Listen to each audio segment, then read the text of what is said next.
ಎಲ್ಲರಿಗೂ ನಮಸ್ಕಾರ. ಇವತ್ತು ನಾನು ನಿಮಗೆ 2 ಕಪ್ ಹಾಲಿನಿಂದ ಒಂದು ಬ್ರೆಡ್ ಸ್ವೀಟ್ ರೆಸಿಪಿ ತೋರಿಸ್ತಾ ಇದ್ದೀನಿ. ಈಗಂತೂ ಇದು ತುಂಬ ಟ್ರೆಂಡಿಂಗಲ್ಲಿದೆ ಈ ವಿಡಿಯೋ. ಸೊ ಬನ್ನಿ ಇದನ್ನು ಹೇಗೆ ಮಾಡೋದು ಅಂತ ನೋಡೋಣ. ಇವತ್ತಿನ ಈ ವಿಡಿಯೋ ನಿಮಗೆಲ್ಲರಿಗೂ ಇಷ್ಟ ಆಗಿದ್ರೆ ಫ್ರೆಂಡ್ಸ್ ಆ್ಯಂಡ್ ಫ್ಯಾಮಿಲಿಗೆ ಶೇರ್ ಮೂಲಕ ಸಪೋರ್ಟ್ ಮಾಡಿ. ಇದನ್ನು ಫಟಾಫಟ್ ಅಂತ ಮಾಡ್ಬೋದು, ತುಂಬ ಈಸಿಯಾಗಿದೆ. ನಿಮಗೂ ಇಷ್ಟ ಆಗುತ್ತೆ, ಫ್ಯಾಮಿಲಿಯವ್ರಿಗೂ ಕೂಡ ಇಷ್ಟ ಆಗುತ್ತೆ. ತುಂಬ ಸಿಂಪಲ್ ಇದೆ ನೋಡಿ ಎಷ್ಟು ಸಾಫ್ಟ್ ಆಗಿದೆ ಅಂತ. ಸೊ ಬನ್ನಿ ಇದನ್ನು ಮಾಡೋ ವಿಧಾನವನ್ನು ನೋಡೋಣ. ಫಸ್ಟಿಗೆ 2 ಕಪ್ ಹಾಲನ್ನ ನಾನು ಪಾತ್ರೆಗೆ ಹಾಕ್ಕೊಳ್ತಾ ಇದ್ದೀನಿ.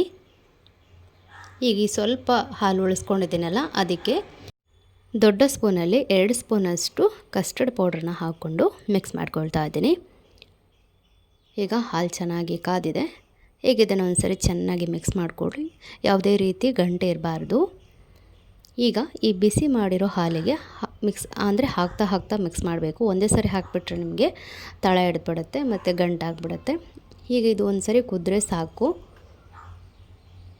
ಈ ಟೈಮ್ನಲ್ಲೇ ನಿಮಗೆ ಬೇಕಿದ್ದರೆ ಸಕ್ಕರೆ ಹಾಕ್ಕೊಳ್ಬೋದು. 4 ರಿಂದ 5 ಸ್ಪೂನಷ್ಟು ಸಕ್ಕರೆ ಹಾಕ್ಕೊಳ್ಳಿ. ತುಂಬ ಸಿಹಿನೂ ಬೇಡ, ತುಂಬ ಸಪ್ಪೆನೂ ಬೇಡ, ಮೀಡಿಯಮಲ್ಲಿ ಹಾಕ್ಕೊಳ್ಳಿ. ಸೊ ನಾನಿಲ್ಲಿ ತುಂಬ ಸಿಹಿ ಮಾಡ್ತಾಯಿಲ್ಲ, ಬಿಸಿ ಮಾಡುವಾಗಲೇ ಸಕ್ಕರೆನ ಹಾಕ್ಕೊಳ್ಬೋದು. ನಾನು ಕೆಳಗೆ ಇಳಿಸ್ಕೊಂಡು ಸಕ್ಕರೆನ ಹಾಕ್ಕೊಂಡಿದ್ದೀನಿ, ಒಂದು 3 ರಿಂದ 4 ಸ್ಪೂನಷ್ಟು. ಈಗ ಅದನ್ನು ಕರಗೋ ತನಕ ಮಿಕ್ಸ್ ಮಾಡಿ ಸೈಡಲ್ಲಿ ಇಟ್ಕೊಂಡೆ. ಈಗ ಬ್ರೆಡ್ ಸ್ಲೈಸನ್ನು ಸೈಡನ್ನೆಲ್ಲ ತೆಗೆದುಕೊಂಡಿದ್ದೀನಿ. ನಂತರ ಈ ರೀತಿ ಪಾತ್ರೆಯಲ್ಲಿ ಜೋಡಿಸ್ಕೊಳ್ತಾ ಇದ್ದೀನಿ. ನೀವು ಯಾವುದರಲ್ಲಿ ಮಾಡ್ತೀರಾ ಅದರಲ್ಲೇ ನೀವು ಇದನ್ನು ಒಂದು ಪ್ಲೇಟ್ನಲ್ಲಿ ಕೂಡ ಮಾಡ್ಕೊಳ್ಬೋದು. ಅಲ್ಲ ಒಂದು ಟಿಫಿನ್ ಬಾಕ್ಸ್ ಇತ್ತಂದರೆ ಅದರಲ್ಲಿ ಕೂಡ ಮಾಡ್ಕೊಳ್ಬೋದು. ಈ ರೀತಿ ಕರೆಕ್ಟ್ ಕವರ್ ಮಾಡ್ಕೊಳ್ಳಿ. ನಂತರ ನಾವು ಮಾಡಿಟ್ಕೊಂಡಿರೋಂಥ ಕಸ್ಟರ್ಡ್ ಸಿರಪ್ನ ಇದಕ್ಕೆ ಹಾಕ್ಕೊಳ್ಳಿ. ನಂತರ ಮತ್ತೆ ಮೇಲ್ಗಡೆ ಅದೇ ರೀತಿ ಬ್ರೆಡ್ನ ನಾವು ಈ ರೀತಿ ಜೋಡಿಸ್ಕೊಳ್ಬೇಕು. ಕರೆಕ್ಟಾಗಿ ಯಾವುದೇ ಕಡೆ ಜಾಗ ಬಿಡ್ದೇ ಫಿಲ್ ಮಾಡ್ಕೊಳ್ಳಿ. ನಂತರ ಮತ್ತೆ ಕಸ್ಟರ್ಡ್ ಸಿರಪ್ನ ಹಾಕ್ಕೊಂಡು ಚೆನ್ನಾಗಿ ಮಿಕ್ಸ್ ಮಾಡ್ಕೊಳ್ಳಿ. ಸಿಹಿ ಕರೆಕ್ಟಾಗಿದ್ದರೆ ಬ್ರೆಡ್ ಹೀರ್ಕೊಂಡ್ಮೇಲೆ ತಿನ್ನಲಿ ಕೂಡ ಟೇಸ್ಟ್ ಚೆನ್ನಾಗಿರುತ್ತೆ. ಇಲ್ಲಿ ಫ್ರೆಶ್ ಕ್ರೀಮ್ನ ಹಾಕ್ಕೊಳ್ತಾ ಇದ್ದೀನಿ.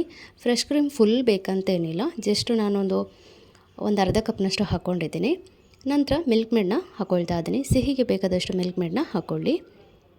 ಒಂದ್ಸರಿ ಚೆನ್ನಾಗಿ ಮಿಕ್ಸ್ ಮಾಡ್ಕೊಳ್ಳಿ ಮಿಲ್ಕ್ ಮೇಡ್ ಹಾಕಿ. ನಂತರ ಸಿಹಿ ಏನಾದರೂ ಕಮ್ಮಿ ಇತ್ತಂದರೆ ಮತ್ತೆ ಸ್ವಲ್ಪ ಹಾಕ್ಕೊಂಡ್ರಾಯ್ತು. ಸೊ ಇದನ್ನು ಚೆನ್ನಾಗಿ ಮಿಕ್ಸ್ ಮಾಡ್ಕೊಳ್ಳಿ. ಈಗ ನಾವು ಕಸ್ಟರ್ಡ್ ಹಾಕಿ ಇಟ್ಟಿದ್ವಲ್ಲ, ಅದನ್ನು ಫ್ರಿಜ್ಜಲ್ಲಿ ಇಟ್ಕೊಂಡಿದ್ದೆ. ಅಂದರೆ ನಾನು ಇದನ್ನು ಪ್ರಿಪೇರ್ ಮಾಡುವಾಗ ಅದನ್ನು ಫ್ರಿಜ್ಜಲ್ಲಿ ಇಟ್ಕೊಂಡಿದ್ದೆ. ನಂತರ ಮತ್ತೆ ಈ ಮಾಡ್ಕೊಂಡಿರೋವಂಥ ಬ್ಯಾಟರ್ನ ಇದಕ್ಕೆ ಹಾಕ್ಕೊಳ್ತಾ ಇದ್ದೀನಿ.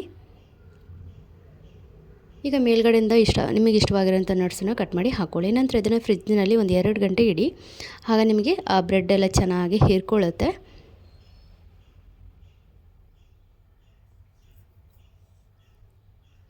ಇವಾಗ ನೋಡಿ, ಹೀಗೆ ತೆಗಿತಾ ಇದ್ದರೆ ಪೂರ್ತಿ ಬ್ರೆಡ್ ಬಂದುಬಿಡಬೇಕು.